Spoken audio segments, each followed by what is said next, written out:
Hello दोस्तों, इस नई वीडियो में आप सबका स्वागत करता हूं।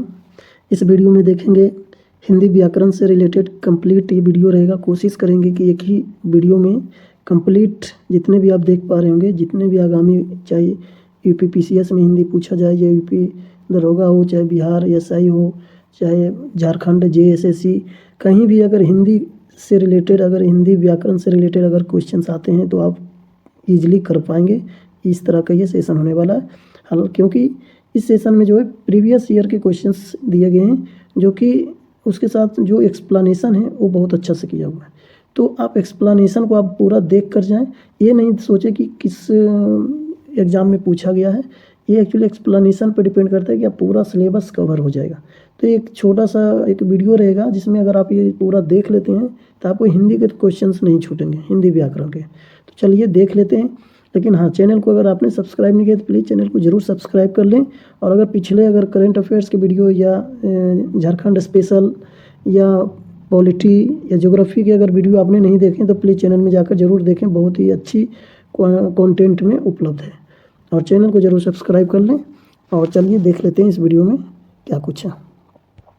जनरली किसी भी एग्ज़ाम में आप देख पा रहे होंगे कि हिंदी में क्या क्या सिलेबस रहता है जनरली। तो ये सेक्शन इंपॉर्टेंट रहता है जिसमें मौलिक ज्ञान रहता है आपका, हिंदी वर्णमाला, तत्सम तद्भव, पर्यायवाची। इस तरह से आप देख पा रहे होंगे कि बहुत ही इम्पोर्टेंट सेशन ये आपका होने वाला है। तो प्लीज़ अब वीडियो को अंत तक ज़रूर देखने का प्रयास करें और उसके बाद लास्ट में ज़रूर आप अपना रिस्पॉन्स दें कमेंट बॉक्स में कि कैसा रहा वीडियो। तो इस सेशन में आपका जो पहला आपका चैप्टर है हिंदी वर्णमाला, उसमें आपका जो दिया हुआ पहला क्वेश्चंस वो देख लेते हैं क्या क्या है। आप प्लीज़ वीडियो को स्किप ना करें क्योंकि बहुत ही इंपॉर्टेंट सेशन होने वाला है। तो पहला क्वेश्चन है, निम्नलिखित प्रश्न में 4 विकल्पों में से उस विकल्प को चुनिए जो सही पूर्ण रूपेण वर्ण विच्छेद है किसका। तो कृपण का। तो कृपण का सही जवाब हो जाएगा डी, जो कि डी हो जाएगा। कृपण में कितने कौन कौन से वर्ण मिलके बने हैं। तो क, री, प, अ, न, हलंत, अ। तो ये इस तरह से कृपण बना है। बहुत ही इंपॉर्टेंट वीडियो होने वाला है। ओष्ठ दीर्घ स्वर का उदाहरण है कौन सा है। तो ओष्ठ दीर्घ स्वर का उदाहरण आपका सही जवाब हो जाएगा उ, दीर्घ उ। तो इसको दीर्घ उ बोलते हैं, डी ऑप्शन सही हो जाएगा। ओष्ठ ह्रस्व स्वर का हो जाएगा उ। तालब ह्रस्व का हो जाएगा स्वर ई। मूर्धन्य स्वर का हो जाएगा री। ओष्ठ अल्प प्राण घोष वर्ण का उदाहरण कौन सा है। सही जवाब हो जाएगा ब, ओष्ठ। इसमें आपको ये पकड़ना है कि होठ से कौन सा शब्द बोला जाता है। तो ओष्ठ है अल्प प्राण घोष। तो कौन कौन क्या है देख लेते हैं। भ को ओष्ठ महाप्राण कहा जाता है आपका। फिर ब है ओष्ठ अल्प प्राण घोष वर्ण कहा जाता है आपका। फिर प ओष्ठ अल्प प्राण अघोष कहा जाता है वर्ण। फ ओष्ठ महाप्राण अघोष वर्ण। बहुत ही इंपॉर्टेंट सेशन है ये। आपको इतना डीप में कोई भी एक्सप्लेनेशन किसी भी बुक में नहीं मिलेगा। चौथा नंबर में आपका कौन सा तालव्य वर्ण नहीं है। तो तालव्य वर्ण कौन नहीं है। तो डी, ये आपका दंती स हो जाएगा। सहलंत वर्ण तालव्य वर्ण नहीं है। तालव्य वर्ण के अंतर्गत जो है कौन कौन है। ई, हर्षई, च, छ, ज, झ, य, श वर्ण आते हैं। तो देख रहे हैं, बल्कि स जो है दंत वर्ण है। स जो है दंत से बोला जाता है और बाकी जो है तालव्य वर्ण कौन कौन है देख लीजिए। च वर्ग में महाप्राण व्यंजन वर्ण कितने होते हैं। तो च वर्ग में महाप्राण व्यंजन 2 होते हैं। सही जवाब है। छ वर्ग में महाप्राण व्यंजन वर्ण 2 होते हैं, छ और ज्ञ। महाप्राण एवं जो है च, ज, ज्ञ अल्प प्राण होते हैं। तो इस तरह से एक्सप्लेनेशन आपको बहुत ही मददगार साबित होगा जिस तरह से एक्सप्लेनेशन दिया हुआ इसमें। देवनागरी लिपि का विकास किस से हुआ है। तो सही जवाब हो जाएगा ब्राह्मी लिपि। देवनागरी लिपि का विकास ब्राह्मी लिपि से हुआ है। ब्राह्मी लिपि प्राकृत भाषा की लिपि है। शारदा, चित्रलिपि, खरोष्ठी ये सभी लिपि प्राचीन भाषाओं से संबंधित लिपियाँ हैं। इनमें कौन सा वर्ण अघोष महाप्राण है। तो देख लेते हैं। सही जवाब जो होगा डी, ख। ख जो है अघोष महाप्राण हो जाएगा। ज्ञ जो है संघोष महाप्राण हो जाएगा। च जो है अघोष अल्प प्राण हो जाएगा। र जो है संघोष अल्प प्राण। बहुत ही इंपॉर्टेंट ये है। क वर्ग में घोष व्यंजन वर्ण कितने हैं? तो सही जवाब हो जाएगा 3।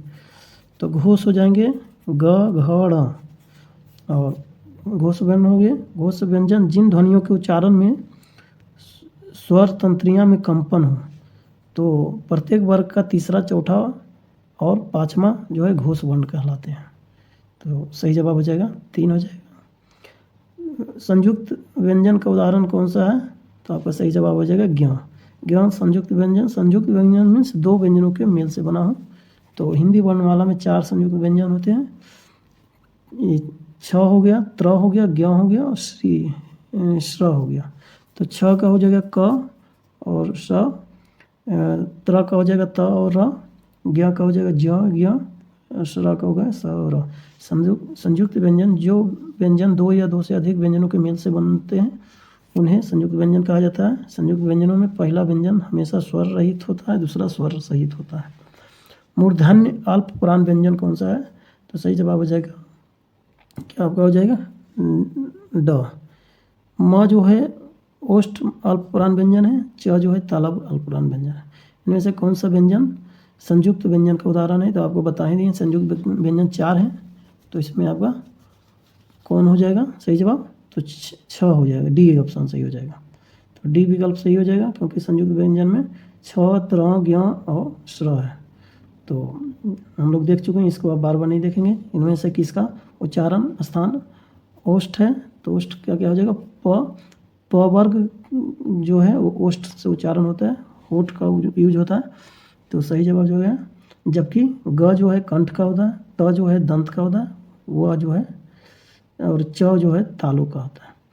भाषा की सबसे छोटी इकाई क्या कहलाती है? तो वर्ण कहलाती है। भाषा की सबसे छोटी इकाई को वर्ण कहा जाता है। वर्ण को 2 भागों में बांटा गया है, स्वर और व्यंजन वर्ण। हिंदी वर्णमाला में कुल 52 वर्ण होते हैं, जिनमें स्वरों की संख्या 11, व्यंजन की कुल संख्या 39 हो गया। तो टोटल कितना हो गया आपका? 39, 11, 50, जिनमें 2 आयोग वाह होते हैं। तो ये हो गया टोटल 52। 6 वर्ण किसके योग से बना है? तो क और स के संयुक्त वर्ण के योग से बना है। 6 ध्वनि यहाँ पे हम लोग देख चुके हैं, इसको बार बार एक ही चीज़ को नहीं देखेंगे। 6 ध्वनि का उच्चारण क्या होता है? तो चवर्ग क्या है? तो आपका तालव्य का उच्चारण होता है। च, छ, ज, झ, ये सब है क्या? तालव्य से। तो तालव्य मीन्स तालु से। 6 वर्ग का उच्चारण स्थान तालव्य है। 6 ध्वनि अघोष एवं महाप्राण ध्वनि है। ध्वनियों का उच्चारण स्थान क्या हो जाएगा आपका? तालव्य में ई, हर्षई, चवर्ग, य और स हो गया तालव्य का। दंत का क्या हो गया? टवर्ग, टवर्ग और ल और स हो गया। ओष्ठ का हो जाता है उ और रौ, पवर्ग हो गया उ, वर्ष का हो गया न, र, ल। तो ये हो गया। 16वें नंबर का देखते हैं, मूर्धन्य अल्प प्राण अघोष व्यंजन वर्ण का उदाहरण क्या है? तो अल्प प्राण में हो जाएगा आपका सी हो जाएगा ट। उच्चारण स्थान क्या होगा? तो प का ओष्ठ अल्प प्राण अघोष होता है, अघोष व्यंजन। ड मूर्धन्य अल्प प्राण अघोष व्यंजन वर्ण। ट मूर्धन्य अल्प वर्ण अघोष व्यंजन वर्ण। च जो है हो जाएगा तालब अल्प वर्ण अघोष व्यंजन वर्ण। तो सही जवाब हो जाएगा सी। तालव्य स ध्वनि का उच्चारण स्थान क्या है? तो सही जवाब हो गया तालु या तालव्य। तालव्य स ध्वनि का उच्चारण स्थान तालु है। व्यंजन वर्ण तालव्य स का तालु, स का दंत हो जाएगा, व का मूर्धन्य हो गया और ह का स्वर यंत्रीय या कंठ हो गया, ह का। इनमें से किस वर्ग का उच्चारण स्थान कंठ तालु है? तो कंठ तालु का ऐ हो गया। ए आई का उच्चारण स्थान कंठ तालु है। कंठ और तालु दोनों की मदद होता है। आ का उच्चारण स्थान कंठ से है। आ और कवर्ग का कंठ से। ई हर्षई का उच्चारण स्थान तालु से। उ हर्षऊ का उच्चारण स्थान ओष्ठ से तथा ओ और औ का उच्चारण स्थान कंठोपय से। इसको आप बोलने से आपको पता चलेगा कि उच्चारण स्थान क्या है। इनमें कौन सा व्यंजन दंत ध्वनि है? तो सही जवाब हो जाएगा बी त। तो त जो है व्यंजन दंत ध्वनि है। दांत कंठ का क्या हो जाएगा? अ, आ, कवर्ग, ये सब हम लोग देख चुके हैं, एक ही चीज़ को बार बार नहीं देखेंगे। चलिए देख लेते हैं। ट वर्ग, तो आप इसको आप आसानी से बता पाएंगे। ट जो है मूर्धन्य, ट वर्ग जो है मूर्धन्य के कैटेगरी में आएगा। आप देख रहे हैं मूर्धन्य व्यंजन में ट, ठ, ड, ढ, र, न, ड, ड़ सब आता है। कौन सा वर्ण उच्चारण की दृष्टि से दंत नहीं है? तो दंत कौन है? ट वर्ग वाले में होता है, तो ट, ठ, ड, ढ है, लेकिन ट ई जो है आपका नहीं है। ट जो है क्या हो जाएगा? तो मूर्धा हो जाएगा। तो आ कवर ये हम लोग देख चुके हैं, बार बार रिपीट हो रहा है, तो चलिए देख लेते हैं। य र ल हुआ किस वर्ग के व्यंजन है? तो य र ल हुआ अंतस्थ व्यंजन है। तो यहाँ पे य र ल हुआ अंतस्थ व्यंजन है। आ कवर कंठ का है। ई हर्षई चवर तालव्य ध्वनि का है। ट वर्ग ये सब हम लोग देख चुके हैं। दंत वस्त महाप्राण प्रौस ध्वनि वर्ण का उदाहरण कौन सा है? सही जवाब हो जाएगा ध। ध वर्ण जो है दंत, क्योंकि तथा ट वर्ग का जो है दंत होता है। तो ये सब चीज़ हम लोग देख चुके हैं। चलिए हम नेक्स्ट देख लेते हैं 24 नंबर में। इनमें से तालव्य व्यंजन का उदाहरण कौन सा है? तो तालु से तो चवर्ग, जैसी तालु आता है चवर्ग। कंठ का आता है तो कवर्ग, तालु का चवर्ग, मूर्धन्य का आपका टवर्ग, दंत का हो गया तथा तथा तवर्ग, ओष्ठ का हो जाएगा पवर्ग। दंत वस्त तो जैसी दंत का मतलब टवर्ग हो जाएगा। ये सब अब कुछ भी न्यू नहीं है आपके लिए। ग, ज, झ, च, ट इनमें से तालव्य महाप्राण घोष वर्ण कितने हैं? तो सही जवाब क्या हो जाएगा? 26 नंबर के ए। इसमें से घोष वर्ण एक भी नहीं है, क्योंकि तालव्य में तालु ई चवर्ग वर्ग यह स होता है। महाप्राण में प्रत्येक वर्ग का दूसरा और चौथा वर्ण तथा समस्त उष्ण वर्ण घोष वर्ण कहलाता है। प्रत्येक वर्ग का तीसरा चौथा पांचवा सभी स्वर यह रला हुआ है। मूर्धन्य ह्रस्व स्वर का उदाहरण कौन सा है?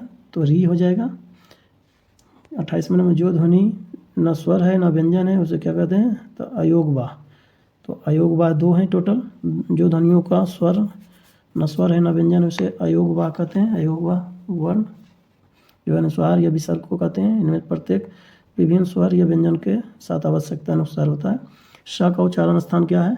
श। तो श का उच्चारण स्थान तालु हो गया। श का उच्चारण स्थान तालु हो गया आपका। देख लीजिए चवर्ग, जैसे तवर्ग का दंत हो जाता है, इसी तरह से आप देख रहे हैं। आ का कंठा भी क्या हो गया? ई चवर्ग का जो तालव्य हो गया। तो उसी तरह से तालव्य श का भी उच्चारण स्थान क्या होगा? चवर्ग जो बोलते हैं च, तो इस तरह से स। तो ये आप हम लोग देख चुके हैं, रिपीट हो रहा है। इनमें से कौन सा व्यंजन उष्ण व्यंजन है? सही जवाब हो जाएगा ह। आप खुद से आप ट्राई कर सकते हैं। इनमें से किसका उच्चारण स्थान दंत है? तो सही जवाब हो जाएगा ट, क्योंकि कवर्ग कंठ से, चवर्ग तालु से, टवर्ग मूर्धन्य से, तवर्ग दंत से, पवर्ग ओष्ठ से, कंठ तालु से ए, कंठोष्ठ से ओ हो रहा। इनमें से कौन सा व्यंजन अंतस्थ व्यंजन है? तो यारा ला हुआ हम लोग देख चुके हैं। ये सब पूछा हुआ क्वेश्चन है। इनमें से किस वर्णों का व्यंजन कहा जाता है? तो जिनका उच्चारण स्वरों के व्यंजन वर्णों की सहायता से किया जाता है उसको व्यंजन कहा जाता है। व्यंजन कहा जाता है। तो हम लोग देख लिए, ये सब एक्सप्लेनेशन देखने की जरूरत नहीं है। ओष्ठ अल्पप्राण घोष व्यंजन वर्ण के उदाहरण कौन सा है? सही जवाब हो जाएगा भ। ओष्ठ माने होठ से बोलने वाला, तो पफा बाबा में। इसमें अल्पप्राण की बात होगी तो अल्पप्राण व्यंजन जो हो जाएगा भ हो जाएगा। कंठ अल्पप्राण व्यंजन तो ग हो जाएगा। कवर्ग ये सब हम लोग देखे चुके हैं, बस अब आंसर आप देखते चले जाइए। अंतस्थ व्यंजन यरलवो है। इसका उच्चारण जीभ, तालु, दांत और ओठों के परस्पर सटने से होता है। ये सब हम लोग देख चुके हैं। 36वें नंबर में चवर्ग के वर्णों का उच्चारण स्थान क्या है? तो तालु हो गया। इनमें से किस शब्द में री की मात्रा का उपयोग किया जाता है? तो री हो गया वृष्टि में। इनमें से संवृत स्वर कौन सा है? तो हर्ष ये दीर्घाई हो जाएगा संवृत स्वर। एक्सप्लेनेशन देखना चाहेंगे तो वीडियो रोक कर देख सकते हैं। मूर्धन्य महाप्राण अघोष व्यंजन वर्ण के उदाहरण कौन सा है? तो ठ हो जाएगा। ये सब हम लोग देखे चुके हैं। वर्ण प्रकार में कौन सा क्या है? तालव्य महाप्राण अघोष व्यंजन वर्ण के उदाहरण क्या है? तो छ हो गया। कंठोस्थ दीर्घ स्वर वर्ण का उदाहरण कौन सा है? तो बी। सही जवाब हो गया आओ। तो ये सब हम लोग एक्सप्लेनेशन बार बार आ रहा है, हमको नहीं देखना है अब। कंठ तालु दीर्घ स्वर वर्ण का का उदाहरण कौन सा है, तो ए हो जाएगा। कंठ महाप्राण घोष व्यंजन वर्ण का उदाहरण स्थान क्या होगा, उदाहरण कौन सा है, तो ह हो जाएगा। क कंठ का है, ख कंठ महाप्राण का है, ड वह कंठ अल्पप्राण घोष वर्ण है। इनमें से कौन सा वर्ण अघोष है, तो सही जवाब हो जाएगा च। दिए गए चवर का च वर्ण अघोष है, से सभी सघोष है। मूर्धन्य अल्पप्राण घोष व्यंजन वर्ण का उदाहरण कौन है, तो ड हो जाएगा। 46वें नंबर में ओष्ठ महाप्राण घोष व्यंजन वर्ण का उदाहरण क्या है, तो भ हो जाएगा। मूर्धन्य अल्पप्राण घोष वर्ण का उदाहरण कौन सा है, तो ट हो जाएगा। ये सब हम लोग देख चुके हैं, दोबारा नहीं देखेंगे, क्योंकि अल्पप्राण किसको कहते हैं, प्रत्येक वर्ग का पहला तीसरा पांचवा अल्पप्राण व्यंजन कहलाता है। और अघोष किसको कहते हैं, वर्गों के पहले दूसरे वर्ण तथा तलबी मूर्धन्य और दंती अघोष वर्ण होते हैं, तो इतना अघोष वर्ण है। इनमें से कौन सा व्यंजन उष्ण है, तो व्यंजन उष्ण हो जाएगा ब। तलब मूर्धन्य स हो जाएगा आपको उष्ण व्यंजन। ये सब हम लोग एक्सप्लेनेशन बार बार नहीं देखेंगे, रिपीट हो रहा है। प ग ड ठ, तो इनमें से अघोष व्यंजन कौन सा है, तो कितना है, तो 2 है। ये सब क्वेश्चंस पूछे जाते हैं, आपको गलती नहीं करना है। तालब महाप्राण घोष वर्ण का उदाहरण कौन सा है, तालब सही जवाब जो है हो जाएगा सी। कंठ महाप्राण घोष व्यंजन का उदाहरण कौन सा है, तो सही जवाब हो जाएगा सी, प वर्ग हो जाएगा। उसके बाद निम्नलिखित में से कौन सा व्यंजन अघोष है, तो ये हो जाएगा। हिंदी वर्णमाला में व्यंजन वर्णों की संख्या कितनी है, तो सही जवाब हो जाएगा 33 हो जाएगा। कंठ अल्पप्राण व्यंजन वर्णों की संख्या उदाहरण, तो ड। ज्ञ वर्ग किन वर्गों का संयोग से बना है, तो ज। ज्ञ का कैसे बना, तो ज और ज्ञ के मिलकर बना है, हम लोग देख चुके हैं कैसे। जिन स्वर के उच्चारण में 2 मात्राएं होने लगती है उसे क्या कहते हैं, उसे गुरु स्वर कहते हैं। स्पर्श वर्णों की संख्या कितनी है, तो 25 है। हिंदी वर्णमाला में ऐसे वर्ण जिनका उच्चारण कंठ तालु दंत आदि के स्पर्श से होता है, स्पर्श व्यंजन स्पर्श वर्ण कहते हैं। हिंदी वर्णमाला की इसकी संख्या 25 है। इनमें से किसके बिना कोई व्यंजन उच्चारित नहीं किया जा सकता है, तो स्वर के बिना। व्यंजन को बोलने के लिए स्वर की आवश्यकता है। हिंदी वर्णमाला के डिटेल में नहीं जाएंगे। प्रयत्न के आधार पर ल किस प्रकार की ध्वनि है, तो ल जो है आपका पार्थिक है, पार्थिक ध्वनि है। इनमें से किसका उच्चारण स्थान कंठ है, तो कंठ ये तो क ख ग घ में आ जाएगा, तो ग यहाँ पे है। तालब महाप्राण घोष व्यंजन वर्ण के उदाहरण कौन है, तो तालु मतलब कि आपका छ छ ज झ का छ वर्ग जो है तालु से रिलेटेड है। कौन सा वर्ण पंचमाक्षर है, तो आपका 62 नंबर का सही जवाब है, ये हो जाएगा म। हिंदी में मूलतः वर्णों की संख्या कितनी है, तो 52 है, जिसमें यहाँ पे देख सकते हैं कौन क्या है। स्वरों की संख्या 11 है। अ आ ई 4 3 7 2 9 10 1 11।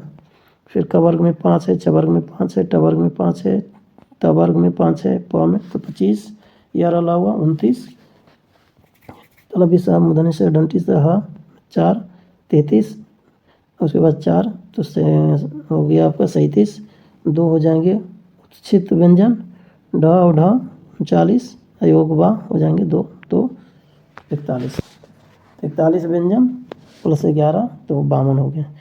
निम्नलिखित में किस व्यंजन का उच्चारण तालु से होता है, तो तालु ये सब बता चुके हैं हम लोग, च वर्ग से रिलेटेड है। च मीन्स तालु से रिलेटेड है। निम्नलिखित कौन सा उष्ण है, तो तलबी स मूर्धन्य से दंती से ह, तो इसमें से ह यहाँ पे ऑप्शन में दिया हुआ। अनुमानिक स्वरों का उदाहरण क्या है, तो नाक और मुंह। अनुनासिक स्वरों का, तो नाक और मुंह से ही जवाब होगा। किसका उच्चारण स्थान दंत है, तो दंत का क्या है, त वर्ग, तो यहाँ पे न है। इनमें से री का क्या है, तो री जो है संयुक्त में, री का क्या है, तो यहाँ पे हिंदी के प्रमुख अ आ या से री जो है स्वर है। संयुक्त स्वर ए ओ है। ह्रस्व स्वर अ ई उ री है दीर्घ स्वर, आ हर्ष ई दीर्घई हर्ष उ ए ऐ ओ औ। हिंदी शब्दकोश में छ का क्रम किस वर्ग के बाद आता है? जो कि छ तो ह के बाद आता है, क के बाद आता है। हिंदी शब्दकोश में छ का क्रम क के बाद आता है, ऑफकोर्स क के बाद ही आएगा, क्योंकि छ के बाद त्र ज्ञ होता है, ह त्र ज्ञ होता है, तो समझो कि छ आ जाएगा। पवर्ग का उच्चारण स्थान तो ओष्ठ हो जाएगा। निम्न व्यंजनों में नासिक व्यंजन क्या है? तो न हो जाएगा, नासिक व्यंजन है। 72 नंबर में आपका निम्नलिखित में कौन सा असत्य की पहचान करें? तो डी, सभी विसर्ग सघोष होते हैं, ये गलत है। बाकी समस्त स्वर घोष ध्वनियाँ होती है, सही बात। व्यंजन वर्गों के पहले और दूसरे व्यंजन अघोष होते हैं, ये सब हम लोग देख चुके हैं। भाषा की मूल इकाई क्या है? तो आपका ध्वनि है। शब्द की सबसे छोटी इकाई क्या है? वर्ण कहलाता है। वर्णों के कितने भेद होते हैं? तो वर्ण के टोटल 2 भेद होते हैं, स्वर और व्यंजन। ये सब हम लोग देख। तालव्य स का उच्चारण स्थान क्या है? स, तो आपका क्या हो जाएगा? तालु हो जाएगा, सही जवाब बी हो जाएगा।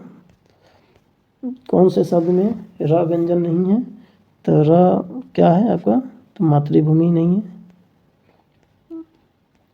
मात्र, क्रम, मूर्धन्य में सब में री है, लेकिन मातृभूमि में नहीं है। कौन सा व्यंजन नासिका द्वारा उच्चारित होता है?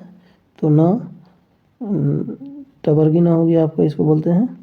स्वर सहित व्यंजन, जब स्वर सहित व्यंजन से मिलता है तब क्या कहलाता है? तो वो कहलाता है संयुक्त क्षर, संयुक्त क्षर कहलाता है। निम्न तालव्य ध्वनि क्या अंश है? तो सी, तालव्य स हो जाएगा तालव्य ध्वनि में। निम्न कौन सा वर्ण अघोष है? तो अघोष क्या कहते हैं? क हो जाएगा, क्योंकि किसी भी पाठ में आपका अघोष जो पहला और दूसरा व्यंजन को अघोष वर्ण व्यंजन कहते हैं। वर्णों के समुदाय को क्या कहते हैं? तो वर्णमाला कहते हैं। वर्णों के समुदाय को वर्णमाला। वर्ण भाषा की सबसे छोटी इकाई है। वर्ण को अक्षर भी कहते हैं। सर्वनाम संज्ञा के स्थान पर प्रयुक्त होने वाले शब्दों से सर्वनाम कहते हैं। उसके बाद जैसे मैं, तुम, हम हुए। क्रिया, जिस शब्द से किसी कार्य का होना या करना समझा जाए उसे क्रिया कहते हैं। ऐ के उच्चारण में कंठ, तालु की सहायता ली जाती है। कंठ का भी ऐ।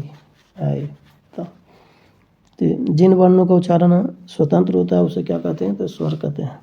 स्वतंत्र, जिन वर्णों का उच्चारण स्वतंत्र होता है उसे स्वर कहते हैं। स्वरों की सहायता से बोले जाने वाले वर्ण व्यंजन कहलाते हैं। ढ वर्ण का उच्चारण स्थान तो क्या हो जाएगा? ट वर्ग में है, तो सही जवाब हो जाएगा। 86 नंबर में हिंदी वर्णमाला में स्वरों की संख्या क्या है? तो 11 है। सब हम लोग देख चुके हैं। वर्णमाला का कौन सा अक्षर पुल्लिंग नहीं है? तो पुल्लिंग नहीं है, सही जवाब हो जाएगा हर्षई दीर्घई। पुल्लिंग जैसे पुल्लिंग नहीं है तो वो स्त्रीलिंग है। चवर्ग ध्वनियों का उच्चारण सब देख चुके हैं। चवर्ग तालव्य से होगा। द, अ, क, श, अ, तो दक्ष हो जाएगा आपका, सही जवाब ये हो जाएगा। निम्नलिखित प्रश्न में 4 विकल्पों में से उसी विकल्प का चयन करें जो वर्ण स्वर की सहायता से बोले जाएं, उन्हें क्या कहा जाता है? तो व्यंजन कहा जाता है। निम्नलिखित प्रश्न में 4 विकल्पों में सही विकल्प का चयन करें जो व्यंजन को स्वर सहित दिखने के लिए किस चिन्ह का उपयोग किया जाता है? सही जवाब हो जाएगा हलंत। निम्नलिखित में से कौन सा शब्द री की मात्रा उपयोग हुआ है? तो री का हो गया है किसमें? आपका वृष्टि में। वृष्टि में ब, री, श, ट, ई करके आपका बना है वृष्टि। तो अब देख लेते हैं दूसरा चैप्टर जिसको भी बोलते हैं संज्ञा। संज्ञा में हम लोग देख लेते हैं गणपति चंद्र गुप्त ने हिंदी का प्रथम कवि किसे माना है? तो शालिद्र सूरि को। गणपति चंद्र गुप्त से हिंदी का प्रथम कवि शालिद्र भद्र सूरि को माना है। शालिद्र भद्र सूरि 13वीं सदी के जैन कवि हैं। इन्होंने अपने कृतियों से रास काव्य परंपरा को समृद्ध किया है। व्यक्ति, वस्तु या स्थान को क्या बोलते हैं? संज्ञा कहते हैं। तीसरा ये आपका था, पहला में ये था आपका गणपति चंद्र, परिभाषा के बारे में था। अब देख लेते हैं व्यक्तिवाचक में। भारत संज्ञा का कौन सा प्रकार है, तो वो व्यक्तिवाचक। व्यक्तिवाचक में क्या होता है, भारत शब्द व्यक्तिवाचक संज्ञा का प्रकार है जिस संज्ञा शब्द से किसी वस्तु, व्यक्ति या स्थान के नाम का बोध हो। जैसे राम, सुरेश, गंगा। गंगा क्या है, तो व्यक्तिवाचक। गंगा एक नदी है इसलिए व्यक्तिवाचक। गंगा व्यक्तिवाचक का उदाहरण है। राम क्या है, तो व्यक्तिवाचक का उदाहरण है। जातिवाचक में देख लेते हैं, इनमें से कौन सा शब्द जातिवाचक का है, तो जातिवाचक मीन्स क्या होता है, मनुष्य। मनुष्य शब्द जातिवाचक संज्ञा है जिस संज्ञा शब्द से किसी जाति या वर्ग का बोध होता है उसे जातिवाचक संज्ञा कहते हैं। जैसे मनुष्य, पुस्तक, पर्वत, वकील इत्यादि। 7वें नंबर शिक्षक संज्ञा का कौन सा ये है, तो आपका जातिवाचक है। शिक्षक में से अनेकों शिक्षक आ जाएंगे। इनमें से कौन सा शब्द व्यक्तिवाचक संज्ञा नहीं है, तो व्यक्ति मतलब ये आपका, तो हिमालय में बहुत तरह के हिमालय हो सकते हैं। गंगा नदी का नाम है, राम पहाड़, तो इसमें सही जवाब आपका हो जाएगा पहाड़। हिमालय तो एक पर्टिकुलर पर्वत का नाम है, तो पहाड़ व्यक्तिवाचक नहीं है, पहाड़ जातिवाचक संज्ञा का उदाहरण है, जबकि हिमालय, गंगा, राम ये व्यक्तिवाचक है। इनमें से जातिवाचक कौन सी है, तो जातिवाचक मीन्स लड़का बोल दिया, मतलब कि लड़का में कोई भी हो सकता है, जितने भी लड़के हैं सब आ जाएंगे इसमें। जातिवाचक संज्ञा में किसी व्यक्ति, वस्तु, जीव जंतु, पेड़ पौधे, पद, व्यवसाय इत्यादि की पूरी जाति का ज्ञात होता है। अब देख लेते हैं भाववाचक संज्ञा, दुख, समूहवाचक संज्ञा और व्यक्तिवाचक संज्ञा। तो लेखक संज्ञा का कौन सा है, तो लेखक आपका जातिवाचक हो जाएगा। लेखक शब्द जातिवाचक संज्ञा किसी व्यक्ति, स्थान, वस्तु आदि का नाम के, ये सब हम लोग देख चुके हैं। संज्ञा के 5 भेद हो सकते हैं, व्यक्तिवाचक, जातिवाचक संज्ञा, भाववाचक संज्ञा, द्रव्यवाचक संज्ञा, समूहवाचक संज्ञा। घड़ी संज्ञा का कौन सा प्रकार है, घड़ी आपका हो जाएगा जातिवाचक संज्ञा। घड़ी जातिवाचक संज्ञा का उदाहरण है। शहर संज्ञा का कौन सा है, तो शहर, आप अनेकों शहर आ जाएंगे इसमें, तो जातिवाचक ही होगा। भाववाचक में देख लेते हैं, गांधी को राष्ट्रपिता कहा गया में संज्ञा में किस रूप से परिवर्तित हो गया है, तो सही जवाब हो जाएगा व्यक्तिवाचक से भाववाचक हो गया। गांधी को राष्ट्रपिता कहा गया, इस वाक्य में संज्ञा व्यक्तिवाचक से भाववाचक में परिवर्तित हो गया। जो भाववाचक संज्ञा नहीं है उसका चयन करके रिक्त स्थानों भरें। तो कौन नहीं है, तो भाववाचक मीन्स आपके पास हो जाएगा करुणा भी है, सुंदरता भी है, अमीरी भी है, पढ़ाई भी है। तो इस विकल्प में ऑप्शन ही नहीं दिया। फिसलन क्या है, तो आपका भाववाचक संज्ञा। फिसलन भाववाचक संज्ञा किसी जो है भाव, गुण, दशा आदि का ज्ञान करा तो उसे भाववाचक संज्ञा। जैसे क्रोध आ गया, मिठास, यौवन, कालिमा इत्यादि। 16 नंबर में जातिवाचक संज्ञा सर्वनाम, विशेषण, क्रिया, अवयव शब्दों में टच शब्द बनाए जाते हैं, तो क्या बनाए जाते हैं, आपका भाववाचक संज्ञा बनाए जाते हैं। जातिवाचक सर्वनाम, विशेषण, क्रिया, अवयवों से भाववाचक संज्ञा बनाए जाते हैं। इनमें से कौन सी भाववाचक संज्ञा क्रिया से नहीं बनी है, तो सही जवाब है भलाई। बाकी पढ़ाई, लड़ाई, कमाई सब ये है क्रिया से बनी है, लेकिन भलाई क्रिया से नहीं बनी है। बचपन संज्ञा का कौन सा प्रकार है, तो भाववाचक हो जाएगा। वीर शब्द की भाववाचक संज्ञा कौन सी होगी, तो वीर से हो जाएगा आपका वीरता, वीरांत हो जाएगा, लेकिन वीर नहीं होगा। राष्ट्र शब्द की भाववाचक संज्ञा कौन सी है, तो सही जवाब हो जाएगा राष्ट्रीयता। राष्ट्र शब्द की भाववाचक संज्ञा राष्ट्रीयता होती है, वो शब्द जिसमें हमें भावना का बोध होता है। लोभ यह संज्ञा का कौन सा प्रकार है, तो 21 नंबर में ये हो जाएगा भाववाचक। 22वें नंबर में देख लेते हैं, व्याकरण की दृष्टि से प्रेम शब्द क्या है, तो सही जवाब हो जाएगा भाववाचक। इनमें से कौन भाववाचक संज्ञा है, तो सही जवाब हो जाएगा चरित्र। इनमें से कौन सा शब्द संज्ञा है, तो आपका क्रोध। समूहवाचक में परिवार संज्ञा का कौन सा है, तो समूहवाचक। कौन कौन आएंगे समूह में, गुच्छा, सेना, गिरोह, दल, परिवार आदि। सेना क्या है, समूहवाचक संज्ञा आएगा। तो अब देख लेते हैं लिंग, वचन और कारक तीसरे नंबर में। संज्ञा के जिस रूप से पुरुष या स्त्रीत्व का बोध होता है उसे क्या कहते हैं? लिंग कहते हैं। यह आपका परिभाषा हो गया। पुल्लिंग स्त्रीलिंग दोनों तरह को दें। पुल्लिंग में राजकुमार वर्मा के ने प्रेमाख्यान परंपरा का प्रवर्तक किसे माना गया है? तो सही जवाब हो गया मुल्ला दाऊद को। रामकुमार वर्मा ने प्रेमाख्यान परंपरा का प्रवर्तक मुल्ला दाऊद को माना है। मुल्ला दाऊद की प्रसिद्ध रचना वंदायन हिंदी का प्रथम सूफी प्रेम काव्य माना जाता है। दिए गए विकल्पों में सभी सूफी काव्यधारा के कवि हैं। इनकी प्रसिद्ध रचना इस प्रकार है। कुतुबन का जो है मृगावनी हो जाएगा। साहित्य का हो जाएगा हंसावली। मलिक मोहम्मद जैसे का हो जाएगा पद्मावत। निम्नलिखित में प्रश्न में से 4 विकल्प दिए गए जिनमें से उस विकल्प का चयन कीजिए जो दिए गए शब्द का सही पुल्लिंग है। पुल्लिंग हो जाएगा सम्राट। पुल्लिंग शब्द तो का चयन कीजिए तो वर वधु, वधु स्त्रीलिंग हो गया। लेखिका नायिका सब स्त्रीलिंग है। पुल्लिंग आपका हो जाएगा धावक। सही जवाब हो जाएगा डी। आचार्य का पुल्लिंग क्या हो गया? तो आचार्य, बी हो जाएगा। निम्नलिखित में कौन सा शब्द पुल्लिंग है? तो पुल्लिंग आपका हो जाएगा वचन। बाकी जो है हानि हो गई हो जाएगा, प्यास लग गई, वचन। तो यहाँ पे सही जवाब हो जाएगा पहला। डी में जो है बचत है, तो बचत करनी चाहिए हम लोग। ये सब स्त्रीलिंग है। निम्नलिखित में कौन सा पुल्लिंग शब्द है? तो पुल्लिंग शब्द है खटमल। खटमल काटता है। बाकी क्या? गिलहरी चली गई, कोयला समाप्त हो रही है, मक्खी उड़ गई। निम्नलिखित में कौन सा शब्द पुल्लिंग है? तो सही जवाब हो जाएगा कैमरा। दिए गए में कैमरा शब्द पुल्लिंग है, जबकि प्लेट, तलवार, पायल स्त्रीलिंग है। निम्नलिखित में कौन सा शब्द पुल्लिंग है? तो व्यर्थ। इनमें से कौन सा शब्द पुल्लिंग है? तो सही जवाब हो जाएगा कपट। इनमें से कौन सा शब्द पुल्लिंग नहीं है? तो सही जवाब हो जाएगा, मतलब स्त्रीलिंग के बारे में चर्चा कर रही है, तो स्त्रीलिंग हो जाएगा आपका कविता। निम्नलिखित में कौन सा शब्द पुल्लिंग है? सही जवाब हो जाएगा आहार। इनमें से कौन सा शब्द पुल्लिंग नहीं है? तो सही जवाब हो जाएगा ए भीड़। पुल्लिंग कौन सा है? तो सही जवाब सी कोश हो जाएगा। डिटेल देखना चाह रहे हैं तो आप देख सकते हैं वीडियो रोक कर। किनके नाम अधिकतर पुल्लिंग होते हैं? तो दिनों के नाम। इनमें से कौन सा शब्द पुल्लिंग है? तो सही जवाब हो जाएगा धनिया।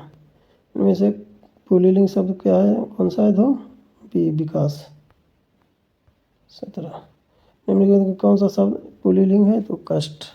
कष्ट शब्द पुल्लिंग है। शब्द के जिस रूप से किसी व्यक्ति, वस्तु आदि की जाति का बोध हो उसे लिंग कहते हैं। हिंदी में लिंग 2 भेद होते हैं, पुल्लिंग और स्त्रीलिंग। पुल्लिंग में हो जिस शब्द से पुरुष जाति का बोध हो उसे पुल्लिंग कहते हैं, और जिस शब्द से स्त्री जाति का बोध हो उसे स्त्रीलिंग कहते हैं। 19वें नंबर निम्नलिखित में कौन सा शब्द पुल्लिंग है? सही जवाब हो जाएगा क्षेत्र। क्षेत्र शब्द पुल्लिंग शब्द है। निम्नलिखित में से कौन सा शब्द पुल्लिंग है? तो सही जवाब हो जाएगा आभार। मैं आपका सदा आभारी रहूँगा। इनमें से कौन सा शब्द वीरांगना का पुल्लिंग है? तो वीरांगना का पुल्लिंग वीर हो जाएगा। वीरांगना शब्द का पुल्लिंग वीर हो जाएगा। 22वें नंबर में कौन सा शब्द पुल्लिंग है? सही जवाब हो जाएगा यशस्वी। बाकी सब स्त्रीलिंग है। निम्न में से कौन सा शब्द पुल्लिंग है? तो सही जवाब हो जाएगा राष्ट्र। राष्ट्र की एकता और अखंडता बनाए रखनी चाहिए। विद्यार्थी, विद्यार्थी शब्द का पुल्लिंग बताइए। तो विधाता। विधाता कैसे विद्यार्थी हुआ है आपका। फिर इसमें आपका हम लोग देख चुके हैं विधाता, विधात्री। फिर 39 में दिए गए विकल्पों में से कौन सा शब्द पुल्लिंग है? तो सही जवाब हो जाएगा जीरा। बाकी सब स्त्रीलिंग है। एक जी निम्न में से पुल्लिंग शब्द पहचानिए। तो कपड़ा हो जाएगा पुल्लिंग। बाकी सब स्त्रीलिंग है। सप्ताह में 7 दिन होते हैं। प्रस्तुत वाक्य में दिन शब्द आपका पुल्लिंग हो जाएगा। विकल्पों में से पुल्लिंग शब्द का चयन कीजिए। तेजस्वी पुल्लिंग शब्द है। और बाकी जो है स्त्रीलिंग तपस्विनी, परोपकारिणी, हंसनी और उनके पुल्लिंग क्रमशः तपस्विनी का पुल्लिंग तपस्वी हो जाएगा, परोपकारिणी का परोपकारी हो जाएगा, हंसनी का हंस हो जाएगा। शीशम का शब्द का लिंग क्या है? तो सही जवाब हो जाएगा पुल्लिंग। शब्द दांत इनमें से किस विकल्प का दर्शाता है? सही जवाब जो है पुल्लिंग। स्त्रीलिंग क्या आप देख लेते हैं। पंडित शब्द का स्त्रीलिंग क्या होगा? तो पंडितायन, पंडितायन शब्द ये सही है।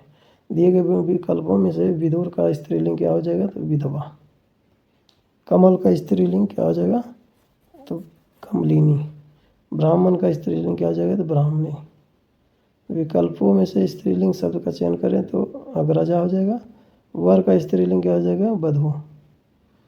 दिए गए विकल्पों में से कौन सा शब्द स्त्रीलिंग का है? तो कुर्सी। नेता का स्त्रीलिंग रूप में दिए गए विकल्पों में से कौन सा है? तो सही जवाब हो जाएगा नेत्री। कहार का स्त्रीलिंग क्या हो जाएगा आपका? कहार। में इन प्रत्ययों के प्रयोग से इसका स्त्रीलिंग कहारिन बनेगा। दिए गए पर्यायों में स्त्रीलिंग शब्द कौन सा है? सही जवाब हो जाएगा प्रकृति। दिए गए विकल्पों में से भर्ता का स्त्रीलिंग क्या बनेगा? तो भर्ता का हो जाएगा भर्ती। भगवान शब्द का स्त्रीलिंग क्या होगा? तो भगवती। निम्न में से स्त्रीलिंग शब्द को पहचानिए तो सही जवाब हो जाएगा आंसर है जुर्राव।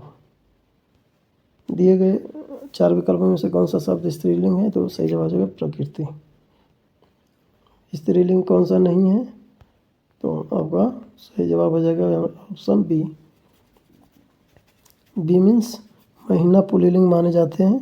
नदियों के नाम, भाषाओं के नाम, शरीर के कुछ अंग, आँख, कान, ये सब स्त्रीलिंग माने जाते हैं। 60 में निम्नलिखित विकल्पों में से दाता शब्द के स्त्रीलिंग तो दात्री हो जाएगा। पुजारी शब्द का स्त्रीलिंग पुजारिन हो जाएगा। दिए गए विकल्पों में पंडित का स्त्रीलिंग पंडिताइन हो जाएगा। स्त्रीलिंग होते हैं क्या होते हैं? तो आपका नक्षत्रों के नाम होते हैं। वीर शब्द का स्त्रीलिंग तो वीरांगना हो जाएगा। दिए गए विकल्पों में कौन सा शब्द स्त्रीलिंग नहीं है? सही जवाब हो जाएगा अनप्रास या अनानास है। कृष्ण शब्द का स्त्रीलिंग क्या हो जाएगा? तो कृष्णा। इनमें से कौन सा शब्द स्त्रीलिंग की पहचान नहीं करवाता है? सही जवाब हो गया देश। दिए गए विकल्पों में से स्त्रीलिंग शब्द कौन सा है? तो ए मीन्स काया। लाला का अन्य लिंग रूप क्या है? तो ललाइन। इस तरह से आप लोग देख पा रहे होंगे। गायक का अन्य क्या हो जाएगा? गायकी, गायिका हो जाएगा। निम्न में से गुरु शब्द का क्या हो जाएगा? तो भी गुरुवाइन। 72 नंबर में स्त्रीलिंग कौन सा है? तो सही जवाब हो जाएगा योगिनी। निम्न में से निम्नलिखित शब्दों में से स्त्रीलिंग शब्द को पहचानिए। सही जवाब हो जाएगा अश्वनी। तपस्वी का स्त्रीलिंग क्या होगा? तो तपस्विनी। 75वें नंबर में निम्न में से कौन सा शब्द स्त्रीलिंग का है? सही जवाब हो जाएगा रचना। 76 नंबर में निम्नलिखित प्रश्न में 4 विकल्पों में से उस विकल्प को चयन कीजिए जो एक शब्द स्त्रीलिंग का है। सही जवाब हो जाएगा हंस। हंस में सही स्त्रीलिंग वाली हंसनी, तो यानी सही जवाब हो जाएगा ए हंसनी। 77 नंबर में निम्नलिखित प्रश्न में 4 विकल्पों में से दिए गए शब्द का सही स्त्रीलिंग रूप वाला विकल्प क्या हो? कौन सा होगा? सही जवाब हो जाएगा आपका बी कुम्हारी। निम्नलिखित में से कौन सा स्त्रीलिंग शब्द है? सही जवाब हो जाएगा लौंग। निम्नलिखित में से कौन सा शब्द स्त्रीलिंग है? तो सही जवाब ए आय हो जाएगा।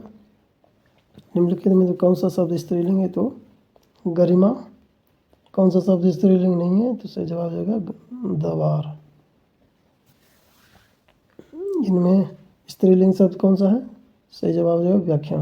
इनसे कौन सा शब्द स्त्रीलिंग है? तो अजवाइन। निम्नलिखित में से कौन सा शब्द स्त्रीलिंग नहीं है? यानी पुल्लिंग की बात है तो झुरमुट। नेता का स्त्रीलिंग नेत्री हो जाएगा। निम्नलिखित में से कौन सा शब्द स्त्रीलिंग है? सही जवाब हो जाएगा झील। ऐसा आप व्याख्या को आप रोक कर वीडियो को देख सकते हैं, क्योंकि अगर व्याख्या सभी का बताने गए तो वीडियो बहुत लंबा खींच जाएगा। कवि का कवित्री हो जाएगा। कब इत्री। भाव भाव बोली शब्द इन चारों में से कितने स्त्रीलिंग शब्द है? तो 2। इनमें स्त्रीलिंग शब्द कौन सा है? तो आपका सही जवाब होगा समिति। इनमें सॉरी स्त्रीलिंग शब्द कौन सा है? तो चेतना। इनमें स्त्रीलिंग शब्द कौन सा है? 91 नंबर में तो ये देश शब्द स्त्रीलिंग नहीं है, वो पुल्लिंग है। इनमें स्त्रीलिंग शब्द कौन सा है? तो एक कलम। कवि शब्द का स्त्रीलिंग क्या है? कवित्री। इनमें कौन सा शब्द स्त्रीलिंग? तो स्थापना। पुत्र शब्द का स्त्रीलिंग क्या होगा? पुत्री। देश, देश, कलेश, वेश, इन चारों में से कितने स्त्रीलिंग हैं? 2, 0। वचन एवं परिभाषाएं या भेद। वचन किसके लिए प्रयोग किया जाता है? तो संज्ञा के लिए। तो आई होप कि आपको ये वीडियो अच्छा लग रहा होगा। हालांकि मुझे उम्मीद है कि एक ही वीडियो में कंप्लीट कर पाना मुश्किल है, क्योंकि एक बहुत बड़ा बुक है। किन शब्दों से वचन का पहचान होता है? तो सी, क्रिया विशेषण शब्दों से। एक वचन यहाँ दिया हुआ है। आने वाला क्षण लाल नजर आता है, सही जवाब हो जाएगा डी, एक वचन। पुस्तक रखी है वाक्य में, एक वचन से हो जाएगा। तो यही है। इसके बाद आगे की वीडियो में, अगले वीडियो में लेकर, तो अगले वीडियो में देखेंगे सर्वनाम से। हालांकि इधर भी और भी बहुत थे क्वेश्चंस, लेकिन हम लोगों ने अभी स्किप कर दिया। अगले वीडियो में यहाँ से लेके आऊँगा। तब तक के लिए आप अपना खूब ख्याल रखें, और कैसा लगा ये सेशन ज़रूर आप कमेंट बॉक्स में लिखें। और इसमें आप से 5 क्वेश्चंस के रूप में पूछना है। इसमें पहला बताना कि स्वर वर्ण कितने होते हैं टोटल। दूसरा में आपको बताना है जातिवाचक संज्ञा के 2 नाम लिखना है। फिर इसी तरह से समूहवाचक संज्ञा का 2 नाम लिखना है। तो 3 की यूज होगी आपका। फिर आ गया स्त्री पुल्लिंग में कवि का स्त्रीलिंग क्या होगा, चौथा नंबर। और 5वां नंबर में आपको बताना है कि आपका कवि हो गया नेता, नेता का स्त्रीलिंग क्या होगा। तो ये 5 क्वेश्चन है जिसका आप कमेंट बॉक्स में ज़रूर देने का प्रयास करें। और नेक्स्ट वीडियो में सर्वनाम से कंटिन्यू करूँगा। तब तक के लिए आप अपना खूब ख्याल रखें। इनमें से थोड़ा सा बीच बीच में कहीं और छूट गया है, लेकिन मैं नहीं चाहता कि वीडियो लंबी हो। इतना ही कर करके हम लोग फिर कंप्लीट करेंगे। चलिए आज के लिए इतना ही। जय हिंद, जय भारत।